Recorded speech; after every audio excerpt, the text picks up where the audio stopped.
강제동원 피해자 103만 명이라는 반일 선동 세력들, 정부는 전시기 자료 공개로 적화 총성 공작 막아야 한다. 일제강제동원 피해자 유가족 협의회가 15일 창원에서 추모 위령제를 열었다. 이 행사에서 주최 측은 피해자를 103만여 명이라고 밝혔다. 합동위령제는 2016년부터 일제강제동원 피해자 지원재단이 매년 개최하고 있으며 앞서 올해 9월 22일 재단은 유족과 재단 관계자, 행정안전부, 과거사 관련 업무 지원단 등이 참석한 가운데 서울시청과 부산역사관에서 행사를 진행한 바 있다. 위령제는 영혼을 위려하는 제사로 특히 전쟁이나 재난 등으로 인해 대규모로 죽은 이들의 혼을 달래기 위해 시행한다. 그러나 우리 사회에서 위령제는 본래의 의미와 달리 정치적 필요나 혹은 경제적인 목적에 따라 열리고 있다. 이를 두고 세간에서 시체파리와 같은 용어로 조소하는 것은 이해 당사자들이 특정 정치 세력이나 거강꾼인 법조 브로커들과 연계해 위령제라는 형식을 빌려 자신들의 정치 경제적 요구를 관철시키려 하기 때문이다. 창원 위령제에서 특히 주목할 것은 유가족협의회가 강제동원 피해자를 103만여 명이라고 수치를 규정하고 나섰다는 점이다. 이는 피해자들이 미쯔비시 중공업을 상대로 낸 2차 손해배상 소송 관련하여 21일 있을 대법원의 최종 판단에 상당한 영향을 미치려는 의도가 아닌가 하는 합리적 의심이 든다. 여기서 103만 명의 출처는 조선총독부 통계연보를 기반으로 한 부산 일제강제동원 역사관의 기록으로 추정된다. 103만 명은 역사관에서 게시한 한반도의 노무동원 수치인 국민징용 22만 2217명, 할당 모집 관할성 82만 3745명, 도학 104만 5962명과 거의 일치한다. 그렇다면 노무동원 수치를 모집 관할성과 징용으로 뭉뚱그려 표현해도 괜찮은 것일까?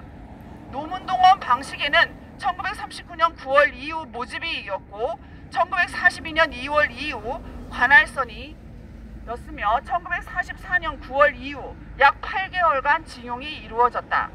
일제는 1939년 국민총동원령을 제정하였으나 한반도에 징용을 적용한 것은 1944년 9월부터였고 그 수는 약 22만 명 수준이다. 이는 노무현 정부에서 태평양 전쟁 전후 국외 강제동원 희생자 지원에 관한 법률에 의거 인정한 피해자 수 21만 8,639건과 부합한다. 물론 강제동원 개념을 막연하게 관념화할 경우 일제의 과거사는 식민지 시기 전체 사안으로 확대되는 심각한 모순이 발생할 수 있다.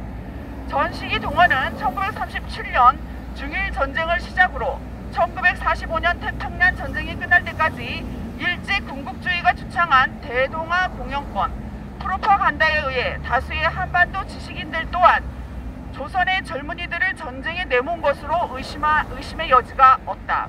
그렇다고 해서 모집 관할사처럼 어렵지만 가능했던 개인적 선택지와 징용령에 의해 강제로 끌려간 것을 동일시하는 것은 징용 22만이 무려 103만 명으로 부풀려 진다는 점에서 논란의 여지가 적지 않다. 일단의 세력이 징용 수치 확대에 연연하는 것은 현재 사법부의 계류 중인 강제동원 사건의 이해 당사자들이 피해 세당자 범죄에 들기 위해 강제 개념을 모집 관할성까지 포괄적으로 적용해야 수혜 대상이 될 수 있다고 나름 판단하고 있기 때문이다. 그러나 박정희 노무현 정부가 일본으로부터 받은 청구권 자금으로 징용자들에게 보상금을 지불했고 문제에 김능한 김명수 대법 판결에도 불구하고 윤석열 정부가 외교상 국가 안보를 위해 부득이하게 지불한 제3자 변제안을 무한정 되풀이할 수는 없는 노릇이다. 징용 수치를 부풀리기 급급한 자들은 적화를 위해 반일 선동으로 현 정부를 타도하려 한다. 따라서 윤석열 정부는 국민들 앞에 아시아 태평양 전쟁 시기 징용 관련 자료를 공개해 종북 세력의 총선 공작을 단호하게 저지해야 할 것이다.